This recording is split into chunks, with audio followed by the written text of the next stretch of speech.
CST, une séquence qui a énormément fait parler. Pendant le tirage au sort pour l'Euro 2024, de drôles de gémissements ont été entendus. Si tout le monde s'est demandé d'où cela venait, un youtubeur bien connu a affirmé en être l'auteur, vidéo à l'appui. C'était l'événement du samedi 2 décembre dans le monde du football. Tous les regards étaient tournés vers Hambourg pour suivre le tirage au sort du prochain championnat d'Europe des Nations, qui se tiendra l'an prochain en Allemagne. Une compétition particulièrement attendue, et l'équipe de France n'a pas vraiment eu de chance au tirage puisqu'elle tombe dans le groupe de l'Autriche et des Pays-Bas. Mais outre les résultats finaux, CST avant tout la cérémonie qui a fait parler d'elle, ou du moins certains bruits entendus au moment du tirage au sort. En effet, alors que tous les protagonistes de la cérémonie se trouvaient sur scène, des bruits assez étranges, ressemblant à des gémissements, ont été entendus à la télévision et dans la salle. Il y a un peu de bruit ici, qui a maintenant cessé.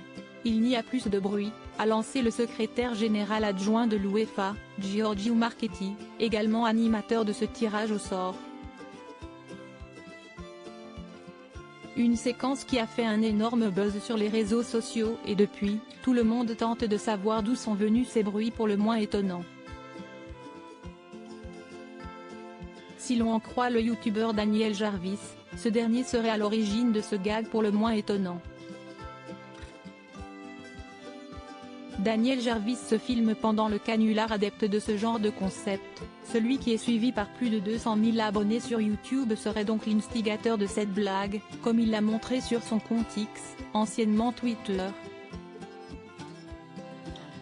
Daniel Jarvis a publié une vidéo en direct sur laquelle on le voit passer un appel sur un téléphone qu'il a très certainement placé dans la salle où s'est déroulée la cérémonie. Le mystère semble donc résolu avec les aveux du célèbre youtubeur, et l'UEFA, qui a ouvert une enquête, peut donc stopper ces investigations. Pas son coup d'essai, ce n'est pas la première fois que Daniel Jarvis réalise ce genre de canular. Récemment, il s'est introduit sur la pelouse du Stade de France après la victoire de l'Afrique du Sud lors de la finale de la Coupe du Monde de rugby, afin de célébrer la victoire des Springboks avec eux.